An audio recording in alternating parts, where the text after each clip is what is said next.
नमस्कार दोस्तों, आपके अपने चैनल हमारे संस्कार में आपका बहुत बहुत स्वागत है।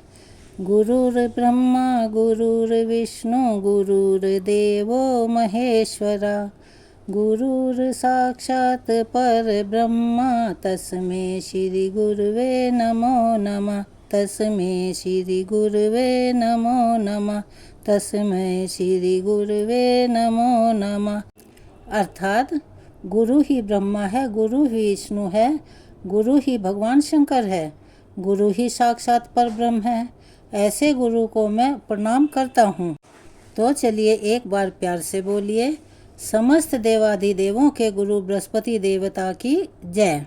अगर आप हमारे चैनल पर नए हैं और अभी तक आपने चैनल को सब्सक्राइब नहीं किया है तो प्लीज़ हमारे चैनल को सब्सक्राइब कर लें, वीडियो को लाइक करें, ज़्यादा से ज़्यादा शेयर करें ताकि यह कथा और लोग भी सुन सकें, उन्हें भी इसके श्रवण का लाभ प्राप्त हो सके।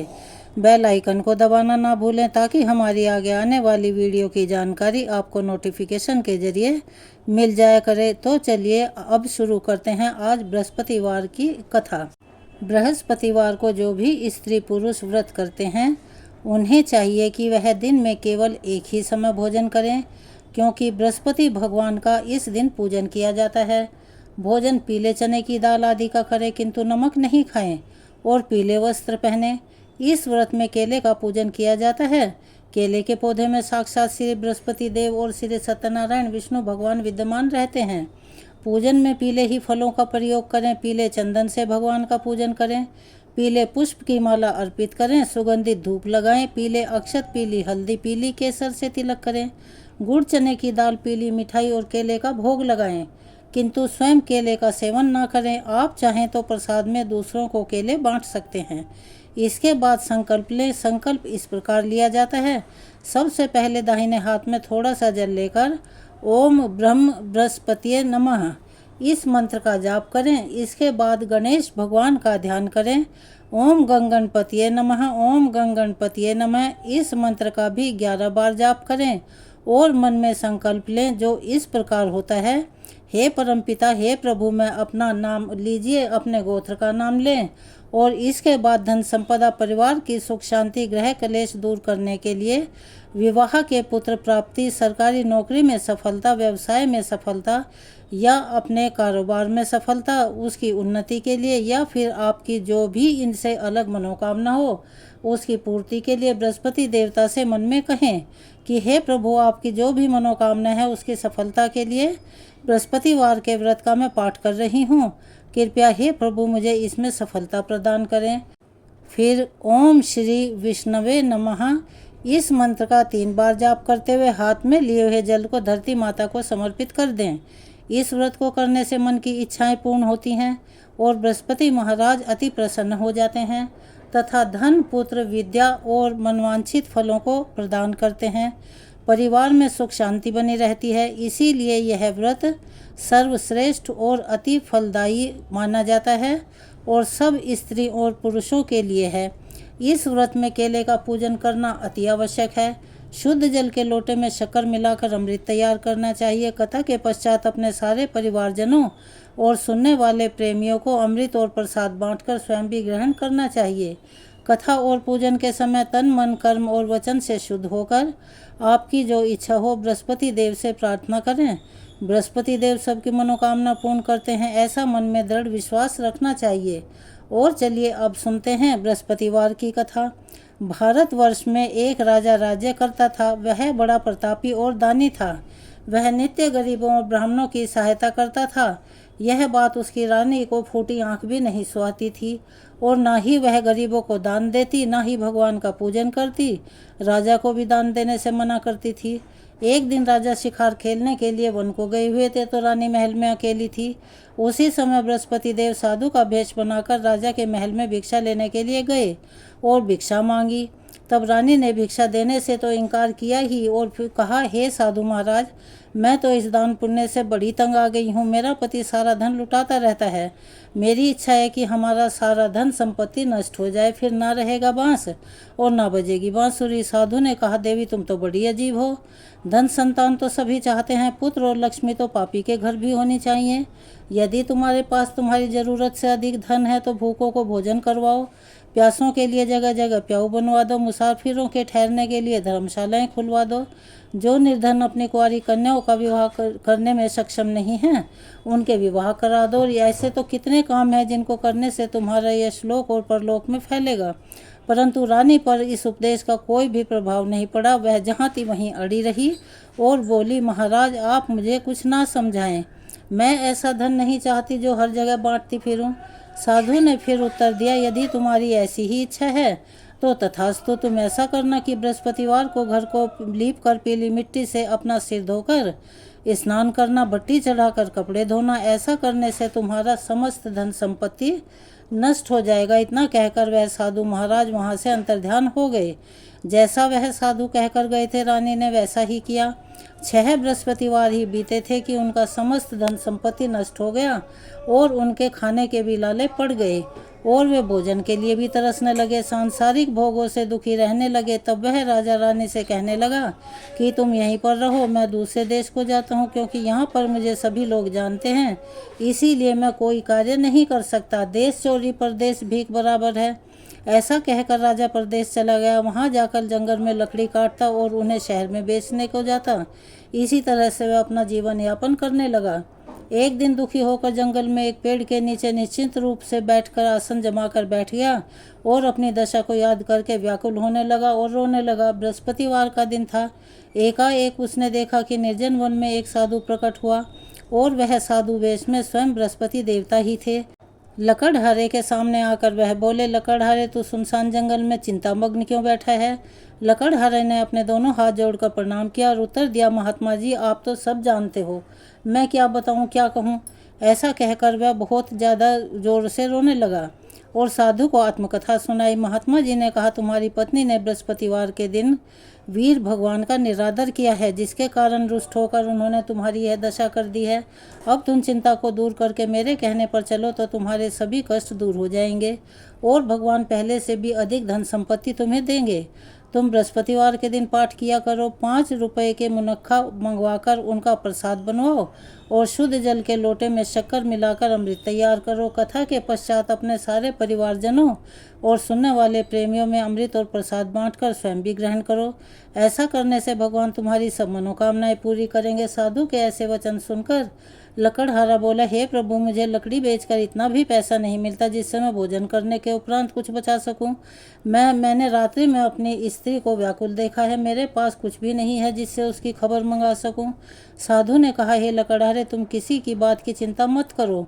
बृहस्पति के दिन तुम रोजाना की तरह लकड़ियाँ लेकर शहर को जाओ, तुम्हारे रोज से 2 गुना धन प्राप्त होगा, जिससे तुम भली भांति भोजन भी कर लोगे तथा बृहस्पति देव की पूजन का सामान भी आ जाएगा।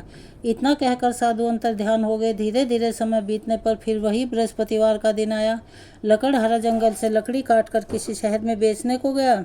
उसे उस दिन और दिन से अधिक पैसा मिला। राजा ने चना गुड़ आदि लाकर गुरुवार का व्रत किया। उस दिन से उसके सभी क्लेश दूर हुए, परंतु जब दोबारा गुरुवार का दिन आया तो वह बृहस्पतिवार का व्रत करना भूल गया। इस कारण बृहस्पति भगवान नाराज हो गए। उस दिन से उस नगर के राजा ने विशाल यज्ञ का आयोजन किया था और शहर में घोषणा करवा दी थी कि कोई भी मनुष्य अपने घर में भोजन ना बनाए और ना ही चूल्हा जलाए। समस्त जनता मेरे यहाँ भोजन करने आए, इस आज्ञा को जो न मानेगा उसके लिए फांसी की सजा दी जाएगी।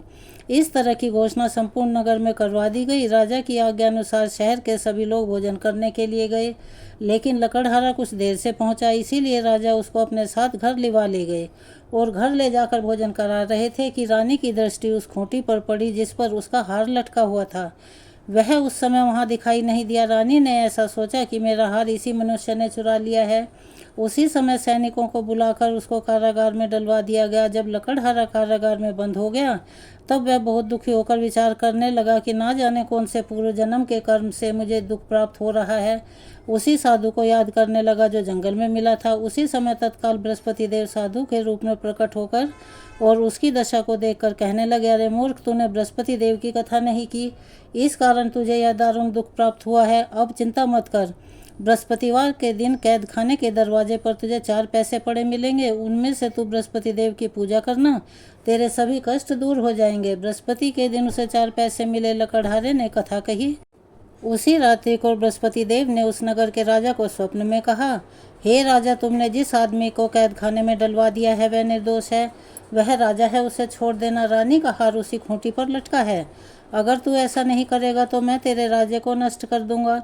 इस तरह रात्रि के स्वप्न को देखकर राजा प्रातःकाल उठा और खूंटी पर हार देकर लकड़हारे को बुलवाकर क्षमा मांगी तथा लकड़हारे को योग्य वस्त्र तथा सुंदर आभूषण देकर विदा किया तथा बृहस्पति देव की आज्ञा अनुसार लकड़हारा अपने नगर को चल पड़ा। राजा जब अपने नगर के निकट पहुंचा तो उसे बड़ा आश्चर्य हुआ, क्योंकि नगर में पहले से भी अधिक बाग, तालाब और कुएं तथा बहुत सी धर्मशालाएं, मंदिर आदि बनवा दिए गए थे। राजा ने पूछा, यह किसका बाग और धर्मशाला है? तब नगर के सब लोग कहने लगे कि सब रानी और बांदी के हैं। तब तो राजा को बड़ा आश्चर्य हुआ और गुस्सा भी आया। उधर रानी ने यह समाचार सुना कि राजा आ रहे हैं तो उसने अपनी बांदी से कहा कि हे दासी, देख, राजा हमको कितनी बुरी हालत में छोड़ कर गए थे, हमारी ऐसी हालत देखकर वह लौट ना जाएं, इसीलिए तू दरवाजे पर खड़ी हो जा। आज्ञा अनुसार दासी दरवाजे पर खड़ी हो गई। राजा आए तो उन्हें अपने साथ लिवा लाई। तब उन्होंने कहा कि हमें यह सब धन बृहस्पति देव के व्रत के प्रभाव से प्राप्त हुआ है। राजा ने निश्चय किया कि 7 दिन बाद तो सभी बृहस्पति देव का पूजन करते हैं, परंतु मैं रोजाना दिन में 3 बार कहानी कहा करूँगा, रोज व्रत किया करूँगा। अब तो हर समय राजा के दुपट्टे में चने की दाल बंधी रहती और दिन में 3 बार कहानी कहता। एक दिन राजा ने विचार किया कि चलो, बहुत दिन हो गए अपनी बहन के यहाँ हो आए। इस तरह निश्चय कर राजा घोड़े पर सवार होकर अपनी बहन के यहाँ को चलने के लिए तैयार हो गया। मार्ग में उसने देखा कि कुछ आदमी एक मुर्दे को लिए जा रहे हैं, तो उन्हें रोककर राजा कहने लगा, अरे भाइयों, मेरी बृहस्पति देव की कहानी तो सुन लो। वे बोले, लो, हमारा तो आदमी मर गया है, इसको अपनी कथा की पड़ी है। परंतु कुछ आदमी बोले, चलो अच्छा कहो, हम तुम्हारी कथा भी सुनेंगे। राजा ने दुपट्टे में से दाल निकाली और जब कथा आधी हुई थी कि वह मुर्दा हिलने लग गया। जब कथा समाप्त हुई तो राम राम कह के वह मनुष्य उठकर खड़ा हो गया। आगे मार्ग में उसने किसान को खेत में हल जोतते हुए देखा। उसने उसे देखा तो उससे भी कहा, अरे भैया, तुम मेरी बृहस्पति देव की कहानी सुन लो। किसान बोला, जब तक मैं तेरी कथा सुनूंगा तब तक तो मैं 4 हरैया जोत लूँगा, जा अपनी कथा किसी और को सुनाना। इस तरह राजा आगे चलने लगा। राजा के जाते ही बैल पछाड़ खाकर गिर पड़े और किसान के पेट में बड़ी जोर से दर्द होने लगा। उस समय किसान की माँ रोटी लेकर आई। उसने जब यह देखा तो अपने पुत्र से सब हाल पूछा। उसके बेटे ने सब हाल कह दिया। तब बुढ़िया दौड़ी दौड़ी उस घुड़सवार के पास गई और उससे बोली, बेटा, मैं तेरी कथा सुनूंगी, तू अपनी कथा मेरे खेत पर चलकर ही कहना। तब राजा ने बुढ़िया के खेत पर जाकर कथा कही, जिसके सुनते ही वह बैल उठकर खड़े हुए तथा किसान के पेट का दर्द बंद हो गया। राजा अब अपनी बहन के घर पहुंचा। बहन ने भाई की खूब मेहमान नवाजी की। दूसरे दिन प्रातःकाल जब जगा तो देखने लगा कि सब लोग तो भोजन कर रहे हैं। तब राजा ने अपनी बहन से कहा कि बहन, ऐसा कोई मनुष्य है यहाँ जिसने अभी भोजन ना किया हो? मेरी बृहस्पति देव की कथा सुन ले। बहन बोली, अरे भैया, यह देश ही ऐसा है, पहले यहाँ लोग भोजन करते हैं, बाद में दूसरे काम करते हैं। अगर कोई पड़ोस में हो तो मैं देखा हूँ। ऐसा कहकर वह देखने चली गई, परंतु कोई भी ऐसा व्यक्ति नहीं मिला जिसने भोजन ना किया हो। अतः वह एक कुम्हार के घर गई जिसका लड़का कई दिनों से बीमार था। उसे पता चला कि उनके यहाँ 3 दिन से किसी ने भोजन नहीं किया है। रानी ने अपने भाई की कथा सुनने के लिए कुम्हार से कहा तो वह एकदम तैयार हो गया। राजा ने जाकर बृहस्पतिवार की कथा कही, जिसको सुनकर उसका लड़का भी ठीक हो गया। अब तो राजा की प्रशंसा होने लगी। एक दिन राजा ने अपनी बहन से कहा कि हे बहन, अब हम चल अपने घर को जाएंगे, तुम भी तैयार हो जाओ। राजा की बहन ने अपनी सास से कहा। सास ने कहा, हाँ चली जा, परंतु अपने लड़कों को मत ले जाना, क्योंकि तेरे भाई की कोई संतान नहीं है। बहन ने अपने भाई से कहा, भैया, मैं तो चलूँगी, परंतु कोई बालक नहीं जाएगा। राजा बोला, जब कोई बालक ही नहीं चलेगा तो तब तुम भी क्या करोगी? फिर बड़े दुखी मन से राजा अपने नगर को लौट गया। राजा ने अपनी रानी से कहा कि हम तो निर्वंश राजा हैं, हमारा मुंह देखने का भी धर्म नहीं है और कुछ भोजन आदि भी नहीं किया। रानी बोली, हे प्रभु, बृहस्पति देव ने हमें इतना सब कुछ दिया है, हमें संतान भी अवश्य ही देंगे। फिर उसी रात को बृहस्पति देव ने राजा से स्वप्न में कहा कि हे राजा, उठ, सभी सोच त्याग दे और परेशान मत हो, तेरी रानी गर्भ से है। राजा की यह बात सुनकर रानी को बड़ी प्रसन्नता हुई। 9वें महीने में उसके गर्भ से एक सुंदर सा बेटा पैदा हुआ।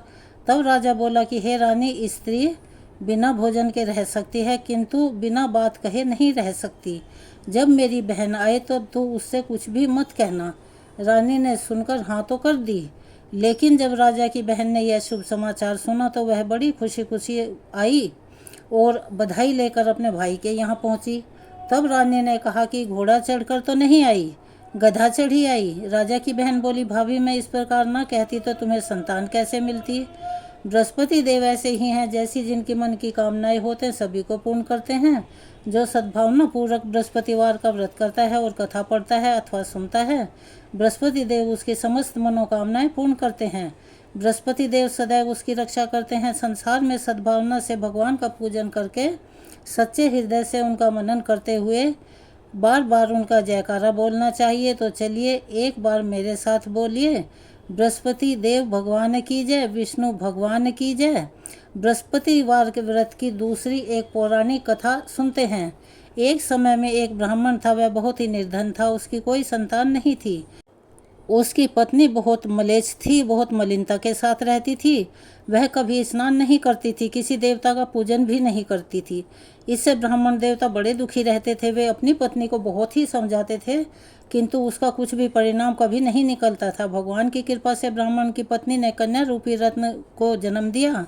वह कन्या बड़ी होने लगी और बड़ी होने पर प्रातः काल स्नान करके विष्णु भगवान का जाप और बृहस्पतिवार का व्रत करने लगी। अपने पूजन पाठ को समाप्त करके वह कन्या स्कूल जाती तो अपनी मुट्ठी में जौ भर कर ले जाती और पाठशाला के मार्ग में डालती हुई चली जाती। जब वह वापस लौटती तो वह जौ सोने के हो जाते और वह लौटते समय उनको बीन कर घर ले आती। एक दिन वह कन्या सूप में सोने के जौ फटक कर साफ कर रही थी। उसके पिता ने देख लिया और कहा, बेटी, सोने के जौ साफ करने के लिए सोने का ही सूप होना चाहिए। दूसरे दिन बृहस्पतिवार था। कन्या ने व्रत रखा और बृहस्पति देव से प्रार्थना करके कहा, हे भगवान, मैंने जो आपकी पूजा अगर सच्चे मन से की हो तो मेरे लिए सोने का सूप दे दो। बृहस्पति देव ने उसकी प्रार्थना स्वीकार कर ली। हर दिन की तरह वह कन्या जौ फैलाती हुई जाने लगी। जब लौटकर उन्हें बीन रही थी तो बृहस्पति देव की कृपा से उसे सोने का सूप भी मिला।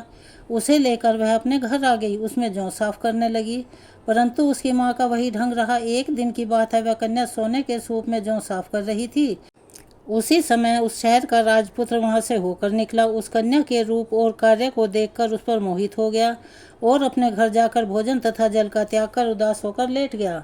राजा को जब इस बात का पता लगा तो अपने प्रधानमंत्री के साथ उसके पास गए और बोले, हे बेटा, तुम्हें किस बात का कष्ट है, किसने अपमान किया है अथवा कोई और कारण हो तो कहो, मैं वही कार्य करूँगा जिससे तुम्हें खुशी मिले।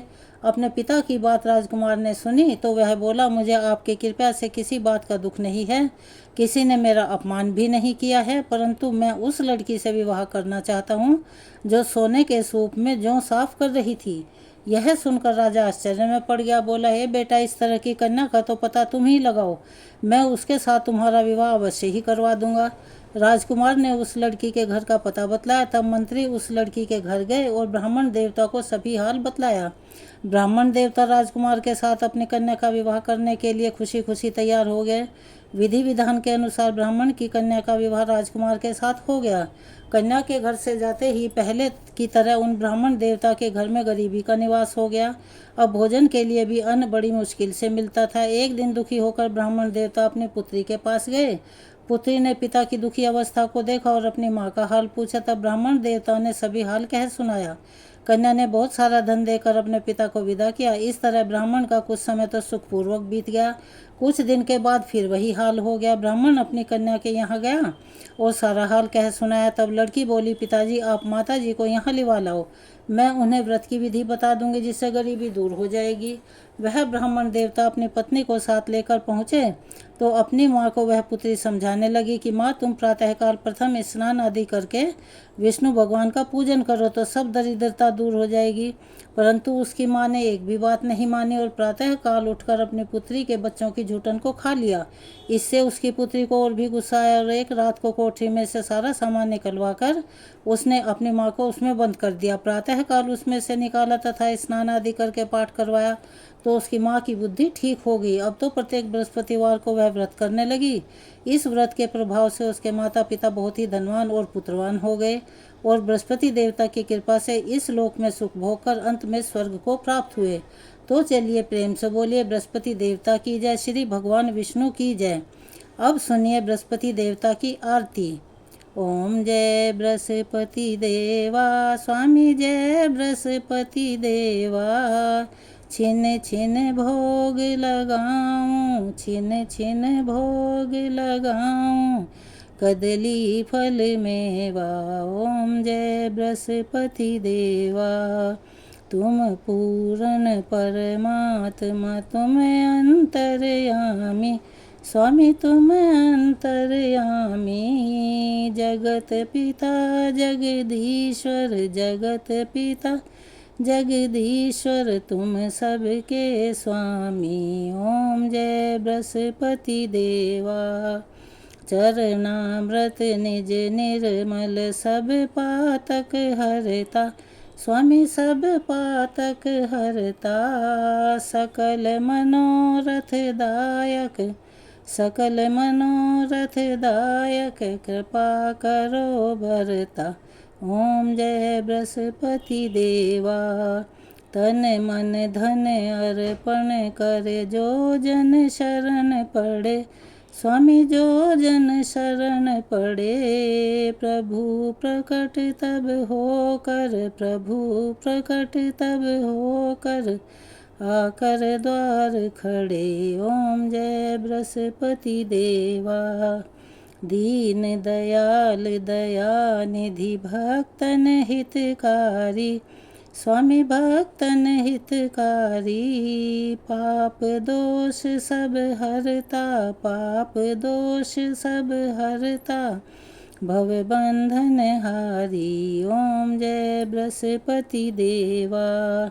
सकल मनोरथ दायक, सब संशय तारो, स्वामी सब संशय तारो। विषय विकार मिटाओ, विषय विकार मिटाओ, संतन सुखकारी।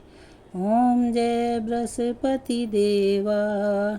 जो कोई आरती तेरी प्रेम सहित गावे, स्वामी प्रेम सहित गावे।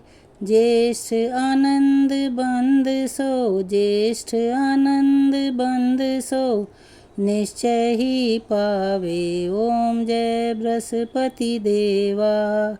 ओम जय बृहस्पति देवा, स्वामी जय बृहस्पति देवा। छिन छिन भोग लगाऊं, छिन छिन भोग लगाऊं, कदली फल मेवा। ओम जय बृहस्पति देवा। चलिए एक बार प्यार से बोलिए बृहस्पति भगवान की जय, विष्णु भगवान की जय।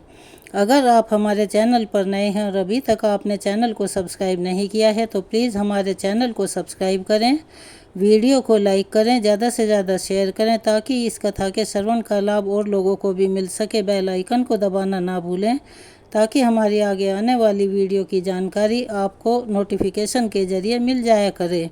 कमेंट्स बॉक्स में हर हर महादेव, ओम नमो भगवते वासुदेवाय नमः, हरे कृष्णा, राधे राधे, जय हो बृहस्पति भगवान की लिखना ना भूलें। अपना सहयोग और प्यार हमें ऐसे ही प्रदान करते रहें। धन्यवाद।